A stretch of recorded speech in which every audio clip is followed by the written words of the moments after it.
This is Erica Chablis, and today we're going to do this blink effect. Let's do it. To do the rhinestone effect, you need some glitter vinyl. This is the kind that you put on shirts, and I do shirts with rhinestones. I do shirts with HTV, and so this is what you need to make the embroidery bling effect. You're going to need your item. I'm going to use this just to measure how far I want to go down on my sweatshirt that I'm doing here. I always have these two, my favorites, the applique scissors and steam ripper. Every project with that. I'm going to use this to mark the space where I want to do the design. I use this because with the glitter effect, bling, making it bling, the pieces they flake off with the embroidery, the threading on top. So you will need this here. And I'm going to use some cutaway for my item. Have it on the roll and my scissors. All right. Get your cutaway enough to go for your hoop or whatever item you're doing. I'm doing my 11 by 13 hoop. I'm going to cut a piece of cutaway.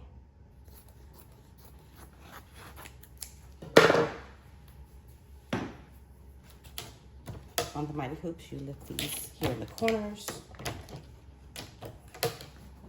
Place your cutaway.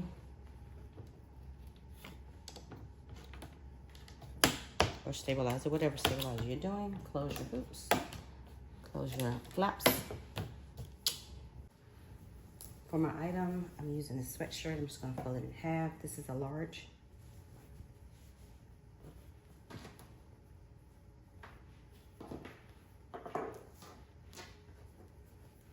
Sometimes they have the little line in there. I'm just going to do that real quick to make sure I can see it.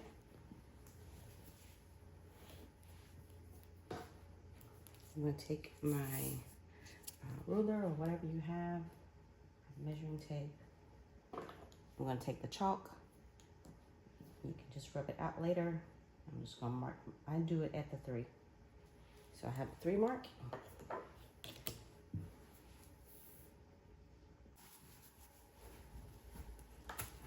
Slide your item on if you're using the mighty hoop.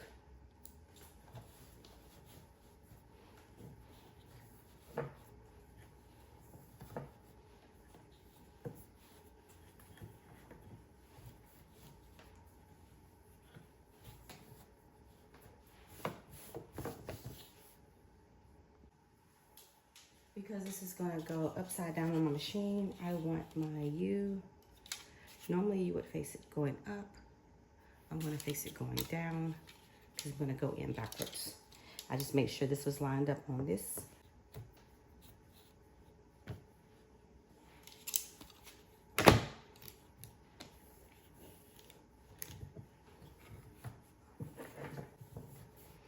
Going to lift up and take it to the machine. I'm on my Mac laptop just showing you where I got it from. This is Artapli. And maybe that means applique, I'm not sure. But anyway, this is where I got it from. Here you go to this person on Etsy. Looks like her name is Anna. So shout out to Anna. I went in, I typed in waffle. And right here, this is the one that the person in the buy group suggested right here. That's what she used. I got that one. I think I got another one. Yeah, the mini one. I got the mini one. I'm using this one right here, the waffle glitter. All right, let's move on over to the machine. All right.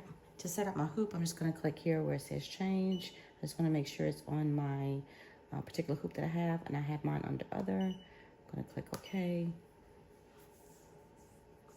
That's set for my 11 by 13. I'm going to say OK.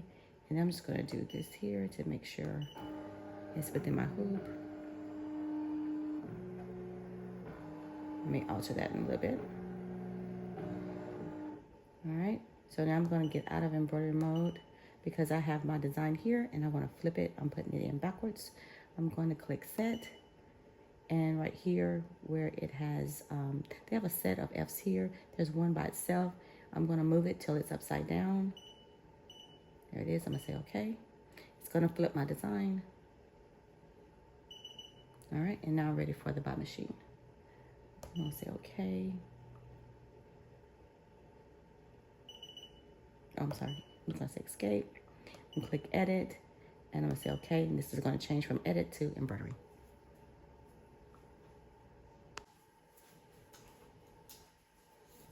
I learned that when you do the shirts and sweatshirts or any kind of wearable item like this, you just put it in backwards. The collar is facing me. So I'm gonna lift it up, slide that through.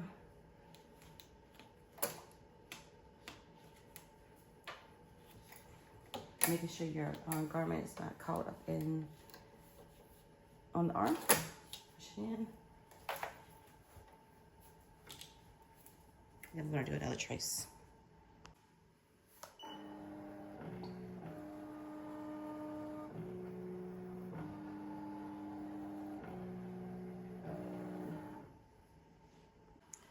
When you're setting up your embroidery, you need to make sure you have your stops. If you're on the buy, you have to manually put in your stops. I'm going to go to the thread one here with the three threads. And when I go here, I can see my colors. I've already got it placed in, but I have my first one to be white. That's my placement stitch. And I put an F. You click on the number. So if I wanted to stop here, I would click it, and then I would press this F. And it would stop on that one, but I don't need that one to stop. I only need it to stop on the first one and the second one because it's gonna give me a placement stitch. I'm gonna put down the glitter vinyl, and then it's gonna go ahead with the design.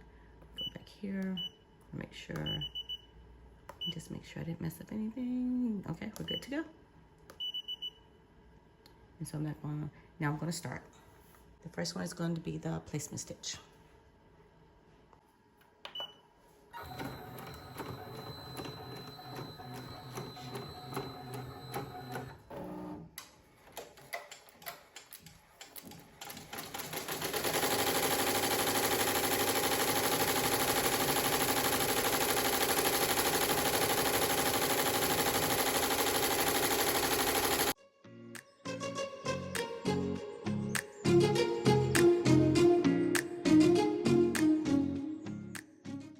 Because I put the F in the with the first one, it pulls out so I can work here.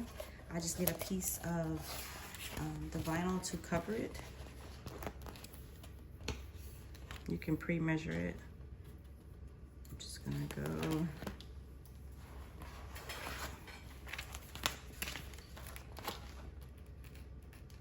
Making sure you cover all the corners around the whole design, about that much.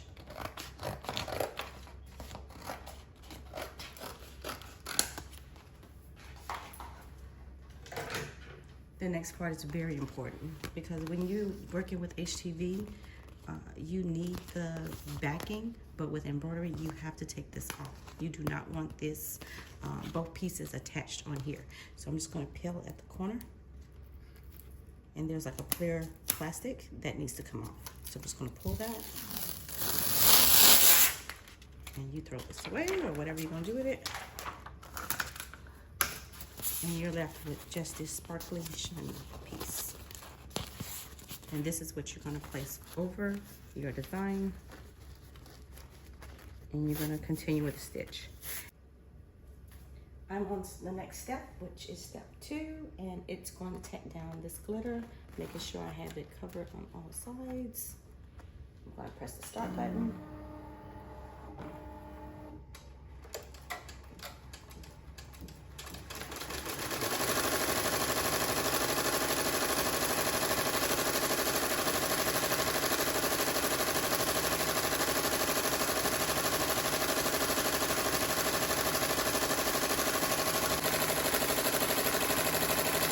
Because I'm doing 3 letters, it's going to take a moment, so this probably will be sped up.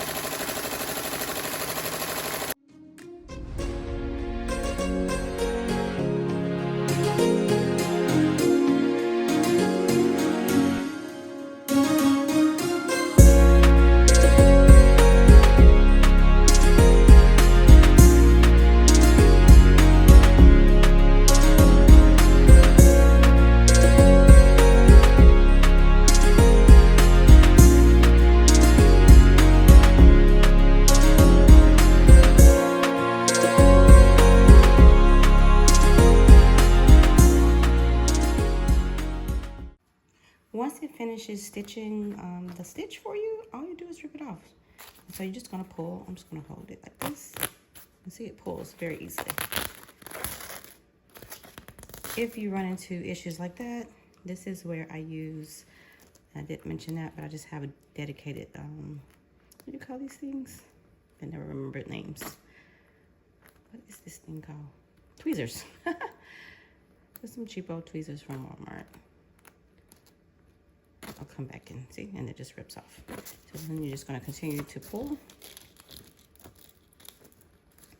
I'm going to switch angles.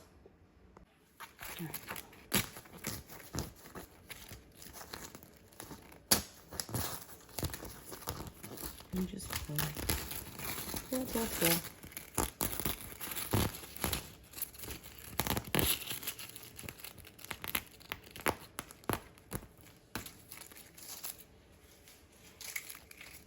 I don't throw anything away, so I am holding on to these scraps. Now this I will, but stuff like this that I can use again, I will hold on to it. For parts like this, I'll use my seam ripper, and I just kind of see where I can get it and lift it until I can get my finger in there. See, just rips like that.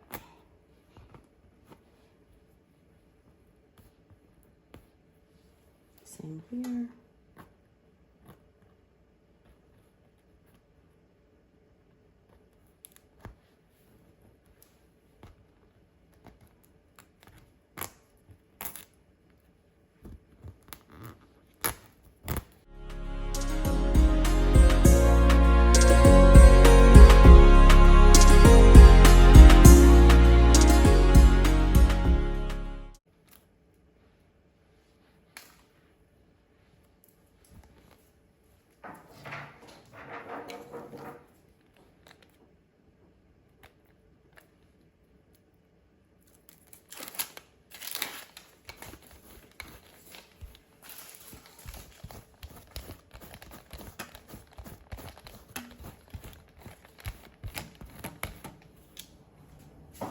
And I'll clean that jig a little later. I need to go ahead and get it started.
Started thread, but it was just one thread, it wasn't a spool.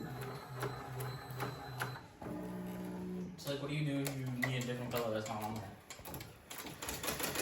You take it and put the star down here, tie the thread together, and then gently pull it through.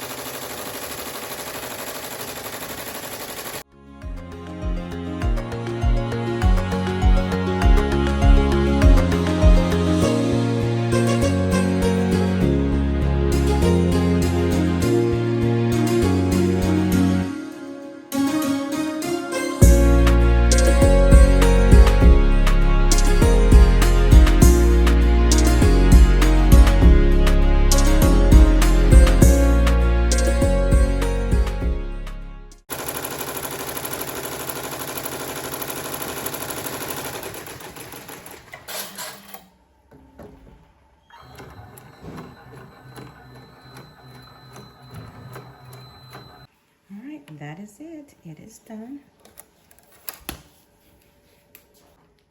All right, it is done. All I'm gonna do now is take this roller, clean it up. Make sure you're getting all those pieces. You go and clean up anything here, and it's done. So I cut off the stabilizer, the big pieces, and turn it back in. Turn it back. There it is. Nice and blingy. Thanks for watching. Don't forget to hit that subscribe button.